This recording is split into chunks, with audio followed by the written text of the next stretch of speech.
Welcome to UPSC exam prep. आज है 29 सितंबर 2023 और स्वागत है आपका करंट अफेयर्स न्यूज डिस्कशन में। तो आइए शुरू करते हैं। हमारा पहला आर्टिकल है सामाजिक बांड या सोशल बांड्स के बारे में। आइए देखते हैं। अभी हाल ही में राष्ट्रीय कृषि और ग्रामीण बैंक नाबार्ड ने 1,40,000 करोड़ रुपए का कुल आकार के साथ अपने उद्घाटन सामाजिक बांड जारी किया है। तो सामाजिक बांड क्या होता है? सामाजिक बांड, जिसे सामाजिक प्रभाव के रूप में जाना जाता है, इस संक्षेप में ये SBI के रूप में जाना जाता है, SSIEB के रूप में जाना जाता है। ये बांड का प्रकार है जहां बांड जारीकर्ता एक परियोजना और धन इकट्ठा कर रहा होता है जिसमें कुछ सामाजिक रूप से लाभकारी निहितार्थ हैं। ये फंड उन परियोजनाओं को वित्त पोषित है इनके लिए डिजाइन किए गए हैं जो स्वास्थ्य देखभाल, शिक्षा, किफ़ायती आवास, गरीबी उन्मूलन और पर्यावरणीय स्थिरता जैसे विभिन्न सामाजिक मुद्दों को संबोधित करते हैं। अभी महाराष्ट्र के पुणे में पिंपली चिंचड़ नगर निगम और संयुक्त राष्ट्र विकास कार्यक्रम ने 2020 में भारत का उद्घाटन SIEB बनाया, जो नाबार्ड द्वारा जारी सामाजिक बांड की विशेषताएं क्या हैं? तो ये देश का पहला बाह्य रूप से प्रमाणित AAA रेटेड भारतीय रुपया मूल्य वर्ग वाला SIB है। बांड को क्रिंसिल या ICRA द्वारा AAA रेटिंग दी गई है। इस सामाजिक बांड का आधार निर्गम आकार लगभग 1,000 करोड़ था, जिसमें 2,000 करोड़ तक ओवर सब्सक्रिप्शन बनाए रखने का विकल्प था, जिससे कुल मिलाकर 3,000 करोड़ रुपए तक पहुंच गया। प्रत्येक बांड का अंकित मूल्य 1 लाख रुपए है। इसकी परिपक्वता अवधि 5 वर्ष और कूपन दर 7.63% है। सस्टेनेबिलिटी बॉन्ड फ्रेमवर्क क्या है? तो नाबार्ड ने अभी हाल ही में एक सस्टेनेबिलिटी बॉन्ड फ्रेमवर्क की घोषणा की है, जो नई या मौजूदा योग्य हरित और सामाजिक परियोजनाओं को वित्त और पुनर्वित्त करना चाहता है। योग्य सामाजिक परियोजना में किफ़ायती और बुनियादी ढांचा, आवश्यक सेवाओं तक पहुंच, किफ़ायती आवास, रोजगार सृजन, खाद्य सुरक्षा, सामाजिक आर्थिक उन्नति और सशक्तिकरण शामिल है। हरित भवन, ऊर्जा भंडार, स्मार्ट ग्रिड सहित ऊर्जा दक्षता का वादा करने वाली परियोजनाएं भी नाबार्ड द्वारा शुरू किए जा रहे एक नए बॉन्ड के माध्यम से धन प्राप्त करने के लिए पात्र होंगे। अब आइए देख लेते हैं नाबार्ड के बारे में कुछ मुख्य तथ्य। तो ये एक वित्तीय संस्थान है जिसे भारत सरकार द्वारा देश में सतत कृषि और ग्रामीण विकास को बढ़ावा देने के लिए स्थापित किया गया था। यह देश की ग्रामीण बैंकिंग प्रणाली मुख्य नियामक संस्था है। इसका गठन तो इसकी स्थापना 1982 में कृषि वित्त पोषण ग्रामीण वर्ग के लिए एक केंद्रीय नियामक निकाय के रूप में की गई थी। भारत सरकार ने राष्ट्रीय कृषि और ग्रामीण विकास बैंक अधिनियम 1981 की रूपरेखा के तहत नाबार्ड की स्थापना की। इसका उद्देश्य समृद्धि सुनिश्चित करने के लिए सहभागी वित्तीय और गैर वित्तीय पूंजी को प्राप्त करवाना है और हस्तक्षेप एवं नवाचार प्रौद्योगिकियों और संस्थान विकास के माध्यम से कृषि और ग्रामीण विकास को बढ़ावा देना है।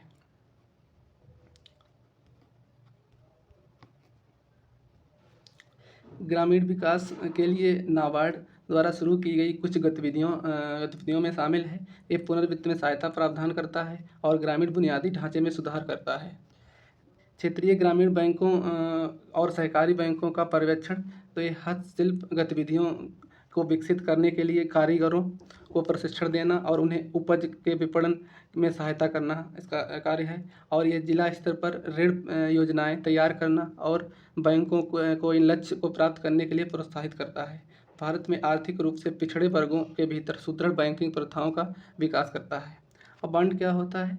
तो बॉन्ड एक निश्चित समय आय साधन है जो एक निवेशक एक उधारकर्ता के लिए ऋण का प्रतिनिधित्व करता है। ये निवेशक और उधारकर्ता के बीच एक अनुबंध है। अब आइए देख लेते हैं। जहां अनुबंध है, जहां उधारकर्ता अपने संचालन को निधि देने के लिए धन का उपयोग करता है और निवेशकों को निवेश पर ब्याज मिलता है। आइए देखते हैं हमारा नेक्स्ट आर्टिकल। तो हमारा नेक्स्ट आर्टिकल है रत्न एवं आभूषण निर्यात संवर्धन परिषद के बारे में। अभी हाल ही में रत्न एवं आभूषण निर्यात संवर्धन ने हीरा उद्योग से कच्चे हीरे का आयात बंद करने की अपील की है। रत्न एवं आभूषण निर्यात संवर्धन परिषद के बारे में, तो ये भारत में रत्न और आभूषण उद्योग का शीर्ष निकाय है, जो भारत सरकार के वाणिज्य और उद्योग मंत्रालय द्वारा प्रायोजित है।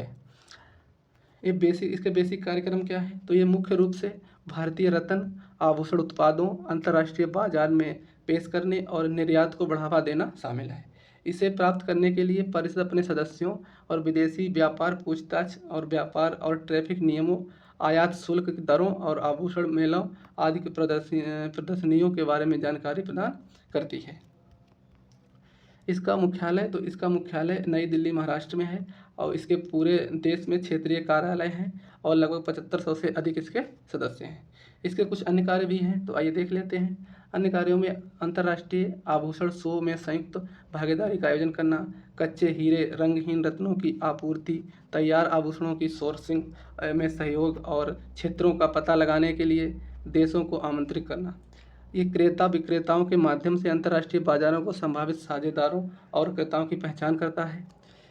भारत सरकार द्वारा नियुक्त नोडल एजेंसी के रूप में देश में किम्बरली प्रोसेस सर्टिफिकेशन योजना को क्रियान्वित करता है और भारत सरकार मंत्रालय नियामक प्राधिकरण एजेंसियों के साथ प्रासंगिक निर्यात संबंधी मुद्दों को भी उठाता है। ये अंतर्राष्ट्रीय विज्ञापनों, प्रकाशनों और ऑडियो विजुअल के माध्यम से छवि निर्माण का भी कार्य करता है और ये शहरों मुंबई, दिल्ली, सूरत, जयपुर, वाराणसी और उडुपी में निर्माण कौशल, तकनीकी डिजाइन उत्कृष्टता प्रदान करने के लिए प्रशिक्षण संस्थान भी चला रहे हैं। ये देश में आभूषण पार्क स्थापित भी कर रहा है। अब आइए देख लेते हैं कच्चा हीरा क्या होता है। तो कच्चे हीरे से तात्पर्य उन हीरों से है जो पृथ्वी के अंदर से निकाले जाने के बाद भी अपनी प्राकृतिक अवस्था में रहते हैं। ये हमारे सभी अद्वितीय आभूषणों में पाए जाने वाले एक अद्भुत हीरे बनाने के लिए उन्हें वास्तव में काटने या पॉलिश करने से पहले का चरण है। अब देख लेते हैं किम्बरली प्रक्रिया के बारे में कुछ मुख्य तथ्य। ये क्या होती है, तो केपी एक बहुपक्षीय व्यापार व्यवस्था है जिसे 2003 में संघर्ष हीरों के प्रवाह को रोकने के लिए लक्ष्य के साथ स्थापित किया गया था। इस व्यवस्था का मूल किम्बरली प्रोसेस सर्टिफिकेशन स्कीम है, जिसके तहत राज्य कच्चे हीरे के शिपमेंट पर सुरक्षा उपाय लागू करते हैं और उन्हें संघर्ष मुक्त प्रमाणित करते हैं। केपी संघर्ष हीरों को इस प्रकार परिभाषित करता है कि दुनिया भर में सरकारों के खिलाफ युद्धों के वित्त पोषण के लिए इस्तेमाल किए जाने वाले कच्चे हीरे का रखरखाव होता है। प्रतिभागियों में सभी प्रमुख कच्चे हीरे उत्पादक, निर्यातक और आयातक देश शामिल हैं। वर्ल्ड डायमंड काउंसिल के माध्यम से हीरा उद्योग और नागरिक समाज समूह भी केपी के अभिन्न अंग हैं। हमारा नेक्स्ट आर्टिकल है नेशनल इंटेलिजेंस ग्रिड के बारे में, तो आइए देख लेते हैं। अभी केंद्र सरकार ने हाल ही में नेशनल इंटेलिजेंस ग्रिड के मुख्य कार्यकारी अधिकारी के रूप में वरिष्ठ नौकरशाह पीयूष गोयल का कार्यकाल बढ़ाया है। नेशनल इंटेलिजेंस ग्रिड यानी नेट ग्रिड के बारे में देख लेते हैं। तो पहले इसके बैकग्राउंड के बारे में जानते हैं। तो यह परियोजना 26/11 के मुंबई आतंकी हमलों के बाद 2009 में शुरू की गई थी। नेट ग्रिड को 1 दिसंबर 2010 को गृह मंत्रालय के एक संलग्न कार्यालय के रूप में स्थापित कर दिया गया था। इसने 31 दिसंबर 2020 को अपना परिचालन शुरू किया। नेट ग्रिड की सेवाएं इसमें 11 केंद्रीय एजेंसियों में सभी राज्य, केंद्र शासित प्रदेशों और पुलिस विभागों को उपलब्ध होंगी। इसका संचालन तो इसे खुफिया डेटाबेस का भंडार बनाए रखना अनिवार्य किया गया है। ये एक केंद्रीकृत खुफिया ग्रिड के रूप में कार्य करता है जो भारत सरकार की मुख्य सुरक्षा एजेंसियों के डेटाबेस को जोड़ता है। इसमें खुफिया इनपुट उत्पन्न करने के लिए सभी आप्रव्रजन, प्रवेश और निकासी, बैंक के वित्तीय लेन देन, क्रेडिट कार्ड खरीद, दूरसंचार, व्यक्तिगत करदाताओं, हवाई यात्रियों, ट्रेन यात्रियों के अलावा अन्य सभी डेटा संबंधित है। ये बेहतर तस्वीर प्राप्त करने के साथ साथ संदिग्ध का पता लगाने और घटनाओं का विश्लेषण करने के लिए, उत्पन्न मात्रा डेटा का अध्ययन करने के लिए और बिग डेटा और एनालिटिक्स का उपयोग करेगा। ये डेटा उपयोग कई सुरक्षा एजेंसियों के साथ जानकारी साझा करके अवैध गतिविधियों का मुकाबला करने के लिए किया जाता है। डेटा सुरक्षा, तो ये data end to end encrypted और उचित प्राधिकरण और प्रमाणीकरण पूरा होने के बाद ही इसे एक्सेस किया जा सकता है। हमारा नेक्स्ट आर्टिकल है कोनोकार्पस वृक्ष के बारे में। तो ये इस तरह का दिखता है, आइए देखते हैं। अभी हाल ही में गुजरात राज्य सरकार ने पर्यावरण और मानव स्वास्थ्य पर प्रतिकूल प्रभाव को रेखांकित करते हुए वन या गैर वन क्षेत्रों में कोनोकार्पस वृक्षारोपण पर प्रतिबंध लगा दिया है। तो आइए इसके बारे में जान लेते हैं। तो कोनोकार्पस वृक्ष यह एक काम्प्रेटेसी परिवार से संबंधित एक मूल फूल वाला पौधा है। यह एक आक्रामक मैंग्रोव प्रजाति है। यह प्रजाति के पेड़ सर्दियों में फूलते हैं और आसपास के इलाकों में पराग फैलाते हैं। इसका उपयोग भारत के विभिन्न सार्वजनिक प्राधिकरणों द्वारा सड़कों के किनारे और सार्वजनिक उद्यानों में भूमि निर्माण के रूप में किया गया है। अरब प्रायद्वीप के देशों ने रेगिस्तान तूफानों से रेत को रोकने और प्रदूषण को नियंत्रित करने के लिए संयंत्र का इसका उपयोग किया था। ये पेड़ पूरे वर्ष अपने गहरे पत्तों के रंग के लिए प्रसिद्ध है और उच्च और निम्न तापमान जैसे कठोर पर्यावरणीय परिस्थितियों का सामना भी कर सकता है। ये बहुत अनुकूल और अत्यधिक लवणता वाले क्षेत्र में भी बढ़ सकता है और ये प्रजातियों की तुलना में मिट्टी से अधिक पानी सोखता है और भूजल के लिए मतलब ग्राउंड वाटर के लिए खतरा है। ये प्रजाति जमीन की गहराई तक जाती है और इतनी अधिक बढ़ जाती है कि संचार केबल, जल निकासी लाइनों और पीने वाले पानी की पाइपलाइनों को भी नुकसान पहुंचा सकता है। ये उत्तर और दक्षिण अमेरिका के कुछ हिस्सों के साथ साथ अफ्रीका के कुछ हिस्सों का मूल निवासी है। आइए देखते हैं हमारा नेक्स्ट आर्टिकल। तो हमारा नेक्स्ट आर्टिकल है डम्बो ऑक्टोपस के बारे में। तो ये इस तरह का कुछ दिखता है, खरगोश जैसे कान। आइए देख लेते हैं।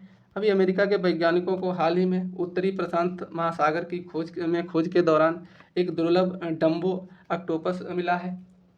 तो अभी आइए इसके बारे में जान लेते हैं। तो ये सभी ऑक्टोपस प्रजातियां सबसे गहरे जीवित प्राणी के रूप में इनको जाना जाता है। इनका जीनस तो ये ग्रिम्पोट्यूथिस spp इसका है और इसका उनका नाम उनके विशिष्ट फड़फड़ाते पंखों के कारण पड़ा है, जो प्रतिष्ठित डिज्नी हाथी चरित्र के बड़े कानों के समान दिखते हैं। डम्बो ऑक्टोपस लगभग 17 प्रजातियां हैं जो अम्ब्रेला ऑक्टोपस के नामक समूह से संबंधित हैं, क्योंकि अपने आवरण पर छाते की तरह तैरने में ये सक्षम है। और इनका विवरण तो ये दुनिया भर में उष्णकटिबंधीय और समशीतोष्ण अक्षांशों में ये पाए जाते हैं। इनकी विशेषताएं क्या हैं? तो ये समुद्री तल पर रहते हैं और उसमें थोड़ा ऊपर लगभग 3000 से लगभग 4000 मीटर यानी 9800 से 13000 फीट की गहराई से ऊपर तक मंडराते हैं। और वे छोटे इसकी गहराई तक रहते हैं। ये छोटे जानवर हैं जो लगभग 8 इंच लंबे और उनके आवरण पर एक जोड़ी पंख होते हैं और उनकी भुजाओं के बीच एक जाल जैसा आकार होता है। ऑक्टोपस का प्रत्येक भुजा लगभग 65 से 68 चूसने वाली एक पंक्ति होती है। ये अधिकांश ऑक्टोपस के विपरीत इस समुद्री जीव में स्याही की थैलियाँ नहीं होती, जिन्हें आमतौर पर रक्षात्मक तंत्र के रूप में उपयोग किया जाता है। ये पानी में आगे बढ़ने के लिए अपने कान जैसे पंखों का उपयोग करता है और अपनी जालीदार भुजाओं का उपयोग करके चलता है। इसको खाने में तो ये घोंघे, कीड़े और समुद्री तल के पास रहने वाले अन्य प्राणियों को खाता है। हमारा नेक्स्ट आर्टिकल है फिश मिंट के बारे में। अभी मछली पुदीना के औषधीय गुणों के लाभों को पारंपरिक चीनी और जापानी चिकित्सा के प्राचीन ग्रंथों के साथ साथ आयुर्वेद और सिद्ध में भी दर्ज किया गया है, इसीलिए मछली मिंट चर्चा में आया है। तो आइए देखते हैं। ये औषधीय गुण से भरपूर और चौड़ी पत्तियों वाला जमीन पर उगने वाला एक हर्बल पौधा है। इसका वैज्ञानिक नाम हाउटुइनिया कार्डेटा है। अन्य नामों में इसके कई नाम हैं, जैसे बिशप बीड, चाइनीज छिपकली की पूंछ, fish BART, fish leaf, rainbow plant और गिरगिट प्लांट। मछली टकसाल कहे जाने के बावजूद ये टकसाल परिवार का सदस्य नहीं है, हालांकि ये पुदीना की तरह आक्रामक रूप से फैलता है। इसका वितरण तो इसकी मूल सीमा हिमालय की तलहटी से लेकर दक्षिणी पूर्वी एशिया, चीन, कोरिया और जापान तक फैली हुई है। इसका पर्यावास तो ये गीले स्थानों में पनपता है और पानी की आंशिक रूप से डूबे हुए भी ये उग जाता है। अगर पानी में डूबा रहेगा तब भी ये उग जाता है। इसकी विशेषताएं क्या हैं? तो ये एक सफ़ेद फूल और चौड़ी दिल आकार की पत्तियों वाली एक जड़ी बूटी है, जो अपने स्वरूप के विपरीत इसका स्वाद और इसकी गंध मछली जैसी होती है, इसलिए इसका नाम मछली टकसाल है। पौधे 3 फीट के में फैलने के साथ ही 2 से 3 फीट ऊंचाई तक बढ़ते हैं और ये पौधों के 3 तने कोमल लताओं पर चढ़ते हैं। इनके तने का रंग मध्यम से हल्का हरा होता है और इसकी पत्तियां गहरे मध्यम हरे रंग की होती हैं। भूमिगत प्रकंदों में दोबारा उगने की क्षमता के कारण इसे एक आक्रामक पौधा माना जाता है, जो नाजुक होते हैं और आसानी से टूट जाते हैं और परेशान होने पर ये नए पौधे बनाते हैं। औषधीय गुण क्या है इसमें? तो इसका उपयोग पाचन संबंधी समस्याओं, कीड़े को काटने, बुखार, खांसी, इन्फ्लुएंजा, गुर्दे की बीमारी और कई अन्य बीमारियों का इलाज के लिए किया जाता है। इसकी पत्तियों का उपयोग एशियाई व्यंजनों, सब्जी या ताज़ी जड़ी बूटियों के रूप में किया जाता है और ये मछली पुदीना की जड़ भी खाई जा सकती है। हमारा नेक्स्ट आर्टिकल है मैनिस मिस्टीरिया के बारे में। तो अभी हाल ही में पेंगुलिन की 8 ज्ञात प्रजातियों को जोड़ते हुए वैज्ञानिकों ने एक 9वीं किस्म की खोज की है, जिसे अस्थायी रूप से मैनिस मिस्टीरिया नाम दिया गया है। अब आइए इसके तो मैनिस मिस्टीरिया के बारे में जानते हैं। ये एक नई खोजी गई पेंगुलिन की प्रजाति है। ध्यान रखना, मैनी मिस्टीरिया एक नई खोजी गई पेंगुलिन की प्रजाति है और ऐसे यूपीएससी एग्जाम में क्वेश्चन पूछती रहती है। ये नई पहचानी गई पेंगुलिन प्रजाति 2015 से 19 में चीन के यूनान प्रांत में जब्त किए गए एक तराजू के विस्तृत अध्ययन से इसमें सामने आई थी। ऐसा माना जाता है कि ये नई प्रजाति लगभग 5 मिलियन वर्ष पहले अपनी फिलीपीन और मलायन रिश्तेदारों रिलेटिव से अलग की गई थी। पेंगुलिन क्या होता है? तो ये वे स्तनधारी हैं जो अपनी विशिष्ट उपस्थिति और सुरक्षात्मक तराजू के लिए जाने जाते हैं। ये उनके विशिष्ट सलकों यानी उनके फर होते हैं और उनके आहार के कारण उन्हें अक्सर स्केली एंटीईटर भी कहा जाता है, जिसे मुख्य रूप से चींटियों और दीमक जैसे होते हैं। पेंगुलिन अफ्रीका और एशिया के कुछ मुख्य हिस्सों में पाए जाते हैं और अपनी मायावी प्रकृति और दुनिया के सबसे अधिक तस्करी वाले स्तनधारियों के रूप में जाने जाते हैं। मतलब इनकी तस्करी दुनिया में बहुत होती है। इनकी विशेषताएं क्या हैं? तो ये वे अपने कवच स्केलस से आसानी से पहचाने जा सकते हैं और उनके शरीर को ढकने के लिए स्केलस केराटिन से बने होते हैं। वही केराटिन जो मानव बाल और नाखूनों में पाया जाता है। वे इस विशेषता वाले एकमात्र ज्ञात स्तनधारी हैं। खतरा होने पर पेंगुलिन एक तंग गेंद की तरह मुड़ सकते हैं और उनके सल्क में एक सुरक्षात्मक अवरोध बनाते हैं। उनके आहार में मुख्य रूप से चींटियां और दीमक होते हैं, मतलब चींटियों को दीमकों को खाते हैं और अपनी लंबी जीभ का उपयोग करके पकड़ते हैं। पेंगुलिन की जीभ उसके शरीर से लंबी होती है और पेंगुलिन के दांत नहीं होते हैं। वे अपने पेट के अंदर बजरी और केराटिनस स्पाइन के साथ चबाते हैं। वे रात में सबसे अधिक सक्रिय होते हैं और एकांतवासी प्राणी हैं ये। इनको खतरा किस चीज़ से है?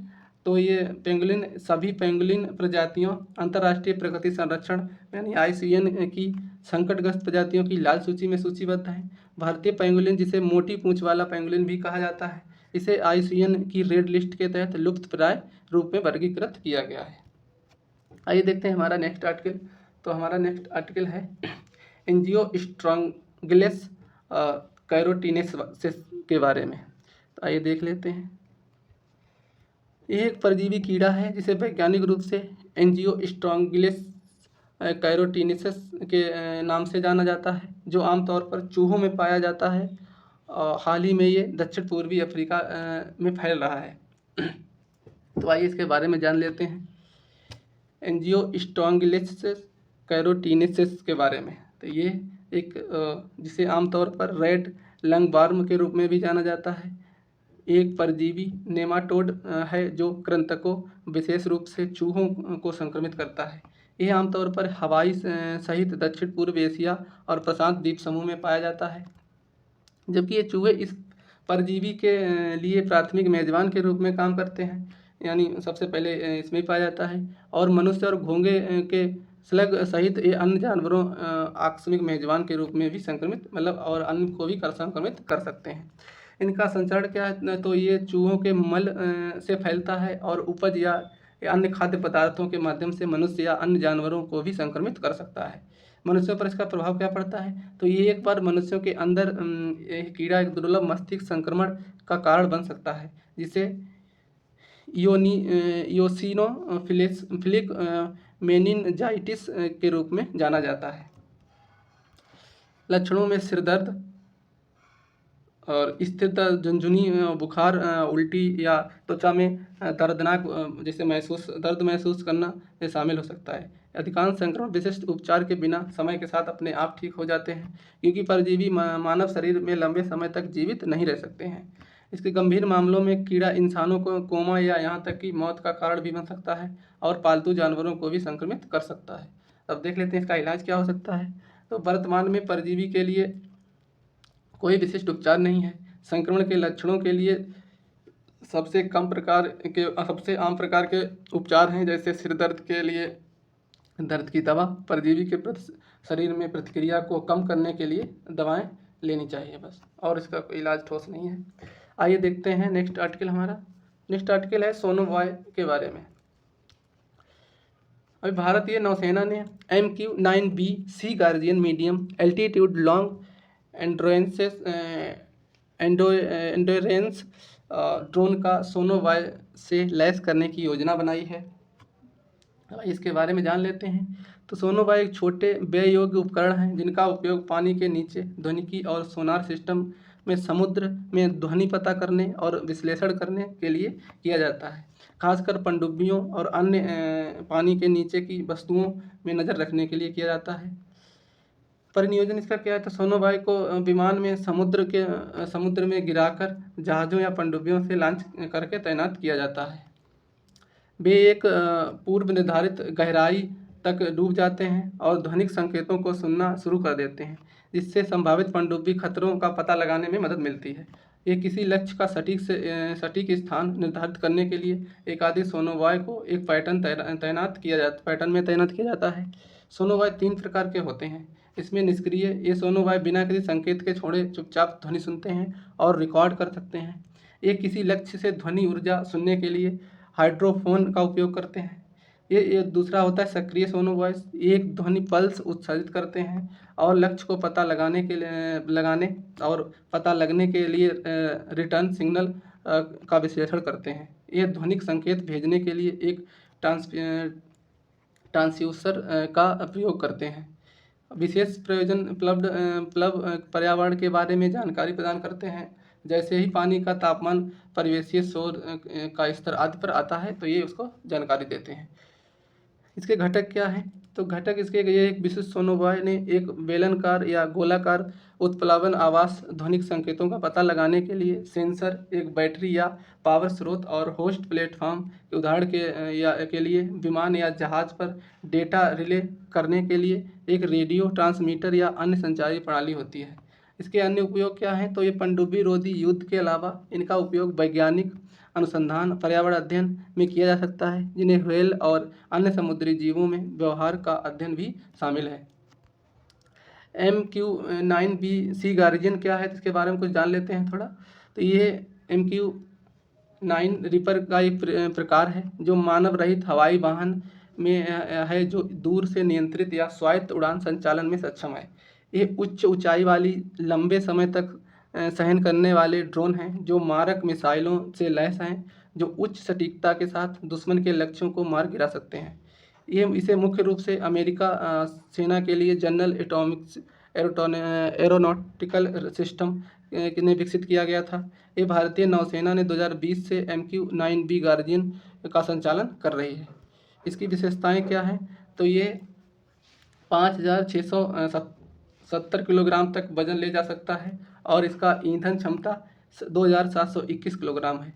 ये ड्रोन 40,000 फीट से अधिक ऊंचाई पर काम कर सकता है और प्रीपेड की अधिकतम सहन शक्ति 40 घंटे है, जो इसे लंबे समय तक निगरानी के लिए उपयोगी बनाती है। ये स्वचालित टेक ऑफ और लैंडिंग में भी सक्षम है और ये सुरक्षित रूप से नागरिक हवाई क्षेत्र में एकीकृत हो सकता है, जिससे संयुक्त बलों और नागरिक अधिकारों को समुद्री क्षेत्र में कहीं भी दिन या रात वास्तविक समय स्थिर जन्य जागरूकता प्रदान करने में सक्षम बनाया जा सकता है। हमारा नेक्स्ट आर्टिकल है कमलांग टाइगर रिजर्व के बारे में। आइए देखते हैं। तो ये कमलांग टाइगर रिजर्व ये अरुणाचल प्रदेश और म्यांमार की ये बॉर्डर पे है, ये कमलांग टाइगर रिजर्व। आइए देख लेते हैं इसके बारे में। तो अभी हाल ही में कमलांग टाइगर रिजर्व द्वारा आयोजित butterfly walk and nature trail के दौरान लगभग 20 विभिन्न तितलियां प्रजातियों की पहचान की गई है और उन्हें को रिकॉर्ड किया गया है। अब आइए इसके बारे में जान लेते हैं। तो ये म्यांमार की सीमा के पास अरुणाचल प्रदेश में लोहित जिले के दक्षिण पूर्वी भाग में स्थित है। इसका नाम कमलांग नदी के नाम पर रखा गया है, जो रिजर्व से होकर बहती है और ब्रह्मपुत्र से मिल जाती है। इसके दक्षिण में प्रसिद्ध नामदफा राष्ट्रीय उद्यान और उत्तर में लैंग नदी के बीच फैला हुआ है। स्थानीय निवासी इसमें हिस्मी, डिगारू और मिजो रहते हैं। भूदृश्य क्या है, तो इसमें घने उष्णकटिबंधीय जंगलों, घास के मैदान, नदियों और पहाड़ियों सहित विभिन्न प्रकार के परिदृश्य शामिल हैं। इसकी जलवायु तो इसकी उपोष्णकटिबंधीय है, क्योंकि ये उपोष्णकटिबंधीय क्षेत्र में ही आता है। वनस्पति इसमें तो यहाँ में वनस्पतियों में मोटे तौर पर उष्णकटिबंधीय, शीतोष्ण और अल्पाइन में वर्गीकृत किया जा सकता है। क्षेत्र में निचली पहुँच और तलहटी उष्णकटिबंधीय आर्द्र सदाबहार वनों से आच्छादित है, जबकि अन्य अल्पाइन वनस्पति अधिक ऊंचाई पर हावी हैं। वनस्पतियों में रिजर्व में पेड़ों की सामान्य प्रजातियों में अमोरा वालिची, इसको अमारी भी बोलते हैं, और गमेलिना आर्बोरिया, इसको गामारी बोलते हैं, टर्मिनलिया चिंबोला, इसको हिलिका कहते हैं, और कैनरियम रेसिगीफेरम, इसको धूना बोलते हैं, और कई अन्य भी इसमें वनस्पति शामिल हैं। जीव जंतुओं में स्नो लेपर्ड, क्लाउडेड लेपर्ड और टाइगर सहित सभी 4 प्रकार की बिल्लियों की आम बिल्लियों की प्रजातियां इसमें निवास करती हैं। कुछ लुप्त प्राय प्रजातियां जैसे Himalayan palm civet, leopard cat, slow loris और हुलॉक गिवन और अन्य अभयारण्य में भी देखा जा सकता है। ये आमतौर पर पाई जाने वाली अन्य प्रजातियां विशालकाय और उड़न गिलहरी, हॉर्नबिल हिरण, सिवेट, सुअर, कैप्ट लंगूर, स्टंप बेल्ट मकाक आदि भी यहाँ पाए जाते हैं। तो आज के हमारे आर्टिकल ख़त्म हो गए, इतने थे। वीडियो को समाप्त करते हैं। थैंक यू, धन्यवाद।